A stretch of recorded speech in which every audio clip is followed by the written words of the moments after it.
Hey people, welcome to the Run Testers. It's Kieran here, and today I've got something special for you. It's a bit different. Now this is the Futurecraft Footprint. It's made by Adidas and Allbirds as a collaboration. Now it's not very often that we see rival sportswear brands buddy up and create new shoes. They're normally fiercely competitive. Their secrets are normally well guarded, but this is the first time we've seen brands like this collaborate, and there's a good reason for it. They have tried to make the world's lowest carbon footprint shoe, and this is it. This is a performance running shoe with a carbon footprint that's below 3 kilograms per pair. It comes in at 2.94 kilograms of CO2 per pair, which is a staggering achievement when you consider that most shoes would be somewhere between sort of 12.5 kilograms, maybe up to kind of the 14 kilograms mark on average. So how did they do it? How does it perform? Is it the future? I'm going to talk you through what the Futurecraft Footprint shoe means for all of us.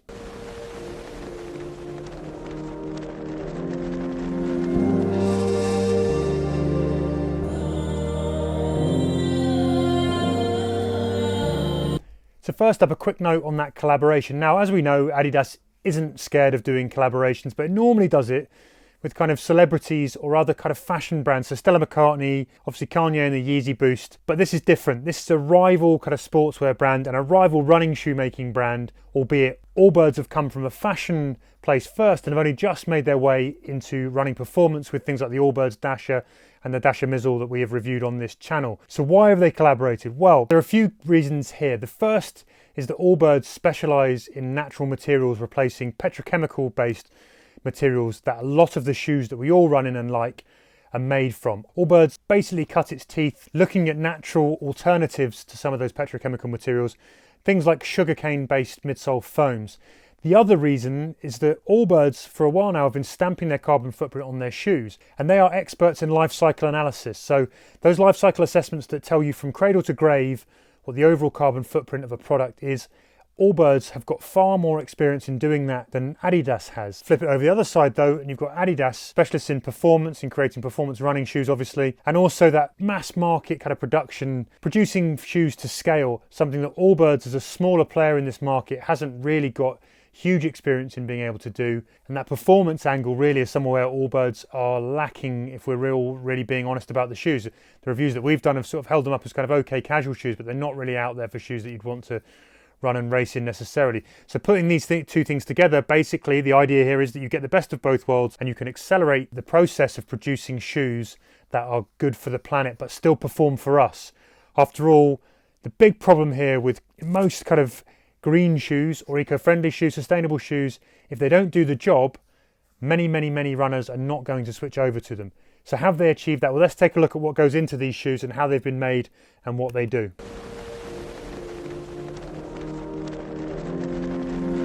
So I wanted to talk to you a little bit about the process behind these shoes. They were basically made from the idea or the genesis of the desire to make a low carbon footprint shoe right through to getting this model, this prototype in the hands of people like me inside 12 months during a global pandemic when people couldn't meet up. That's two teams of designers, two businesses coming together, working kind of a lot via Zoom, as I understand, having spoken to the people behind the products, and doing this all remotely across a bunch of time zones. So not only have they squeezed down the overall production process of a shoe from the first idea right through to creation, but they've also done that under some very tricky circumstances. Now the whole process ends up with what you get here, which is a stamp of the carbon footprint on the side of the shoe. Because it's a prototype, I haven't got it here, but the models that come out will have that stamp and it will say 2.94 kilograms of CO2.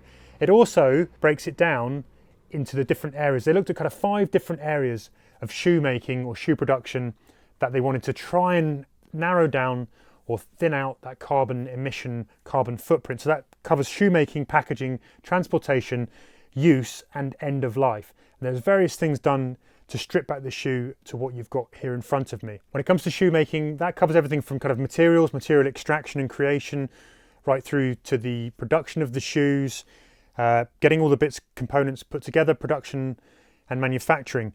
Now, there are some things you can see the materials here. This is a super lightweight shoe. It's 154 grams for a shoe, which is really super lightweight, and it feels it in the hand, it feels it on the foot.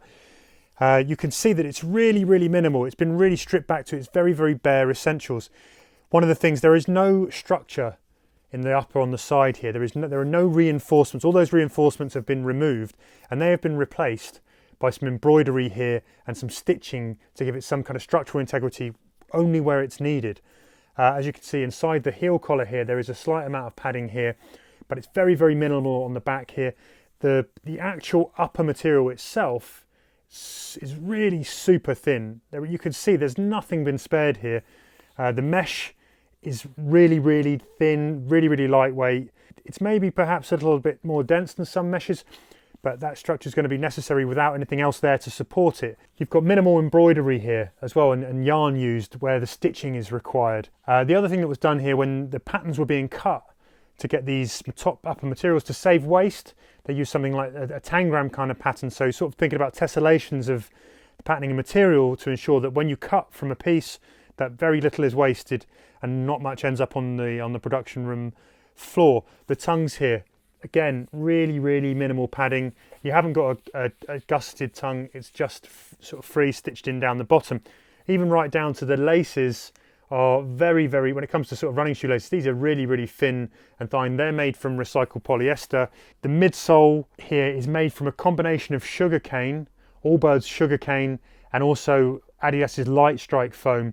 I believe there's 18% of Allbirds foam in here, and I was waiting to confirm it, but the rest of the foam I believe is light strike foam from Adidas. So it's a mixture which saves weight but also delivers that performance, because the people who are making this were constantly making trade-offs between how do we get a shoe that performs well but also brings in the lowest carbon footprint.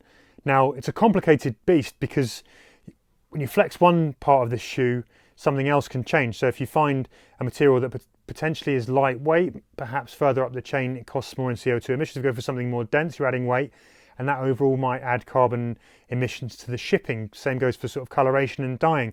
So what they were doing over iterations of the shoe was kind of flexing and moving all of these different kind of components and moving parts that go into building and making a shoe and its entire life in order to get a kind of ideal optimum marriage of something that could perform, but something could also deliver a low carbon footprint throughout its entire cradle to grave life cycle.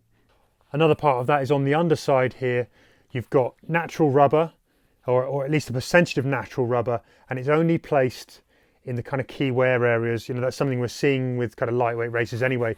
You know, the Vaporfly would have done that. There's actually a little bit more in terms of the overall foot coverage of this outsole rubber, which I guess is going to be crucial here, because durability of the shoe is another key thing when you're talking about sustainability of shoes. You don't want shoes that come with a low carbon footprint but don't last a normal running shoe life cycle. According to Allbirds and Adidas, they've tested these as they would any other running shoe that comes out of their stable, and these are built to last just as long as your regular running shoes.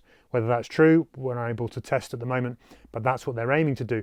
They also say that they've benchmarked this shoe up against the Adizero RC, and they say in all performance metrics that they gauge inside, although wouldn't say what those were, that this shoe should perform on a par with something like that. So when it comes to packaging, they're also able to cut the carbon footprint of this by using a lighter recyclable cardboard and also changing the shape of the shoebox to be a more conical shape, which means that when you stack them into things like shipping containers, that you can fit more of them in. In terms of shipping as well, the idea is to ship these via the sea rather than air freight whenever possible, and also to use biofueled vessels whenever possible. Another big part is end of life. So what happens to these shoes when you're done running with them? Now, these don't currently fit in with Adidas's other environmentally friendly kind of streams like Futurecraft Loop, which are shoes that are designed to be remade into running shoes again, so they're reincarnated once you've used them. But within that carbon footprint, Adidas and Allbirds have factored in end of life use, and they have allowed in that number for things like these to go, some of these to end up in landfill, some of them to be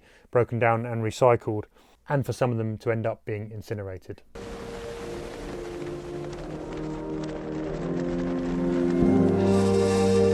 Normally on the run testers, we'd obviously cut now to a section where we talk about what they're like to run in. These prototype shoes, I was told when I was sent them, I'm very lucky to have a pair of these in my hands. There aren't very many of them that have been sent out in the world. We were among the first to get them.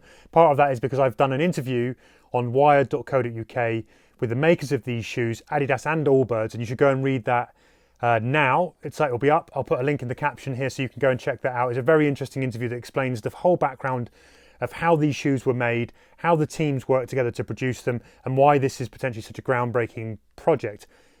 They sent me these shoes, but I can't run in them. They told me you're not allowed to run in them. I was desperate to run in them, and I would love to be giving you a run review, but I feel it's only fair to wait until we get shoes that are ready to be running to really give you that kind of full run test to kind of take on whether or not these can actually do what Adidas and Allbirds say they can do and perform like other running shoes. That said, I couldn't help myself but wear them. I put them on and walked around my house in them just to kind of see how they felt on the foot. Now, the one thing I will say, these are incredibly light shoes. They almost feel like a pair of sort of, I don't know, it took me back to my kind of plimsolls that I used to wear in sort of gym classes when I was about 7 for kind of that lightweight feel. There's nothing to them on the foot. When you first grab them out of the box, I will say they feel quite flimsy. I don't know about the durability. It's quite hard to say looking at this prototype about the durability, but they don't initially feel that robust, but that might be a little bit of a trick here. Just because of the way they're made. You're not used to seeing shoes that are so kind of pared back, so minimal, so trimmed down, and with sort of so little to them really. That obviously builds into that whole big kind of weight saving, which is where a lot of the carbon emissions can be saved in kind of transit and transport. And also, I guess, from the materials used in the shoe themselves. There's probably far less materials overall used in this shoe. When they're on, you've got quite a firm base here. Obviously, I didn't run in them, but they do feel quite firm underfoot. I was waiting to find out what the drop was on these when I was recording this, and it hadn't quite come through yet. They look to me like they're a very, very low drop shoe, and they feel very minimal underfoot for sure.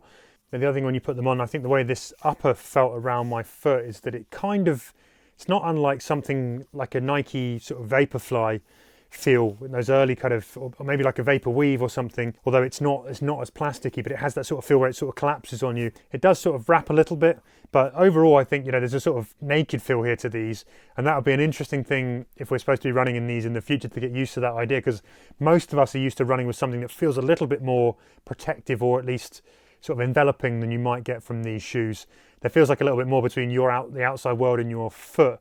You've also got like a really minimal tongue, and there's some padding here just in by the ankles, just to sort of protect you a little bit, and I guess keep these sort of the heel counter that's not really there. There isn't really a heel counter to speak of, but there's the heel collar away from your heel in that kind of area.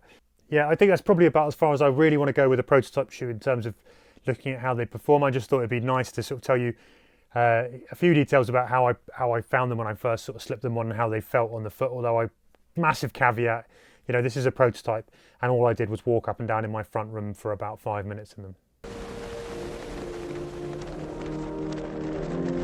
So how and when are you going to be able to get hold of a pair of Futurecraft Footprint if you want them? Well, the answer to that is there's going to be 100 pairs on a limited release. That's a raffle to the Adidas Creators Club. Beyond that, in autumn winter this year, there's going to be another further 10,000 pairs in a limited release, so you might be able to dive into that. And then for wider release, the kind of full release for consumers is expected sometime spring 2022. So you've got a little bit of a wait if you're after a pair of these. They haven't confirmed the price yet, so that'll be interesting to find out. And of course, we're hoping to get a pair to give it the full run test of treatment, so you can decide before that happens whether or not you actually want to invest. So there you have it. That's a quick look at the Adidas and Allbirds Futurecraft Footprint, the world's lowest carbon footprint shoe that comes into under 3 kilograms per pair. Quite a staggering achievement by any measure, particularly during a global pandemic, and perhaps the shape of future running shoes to come.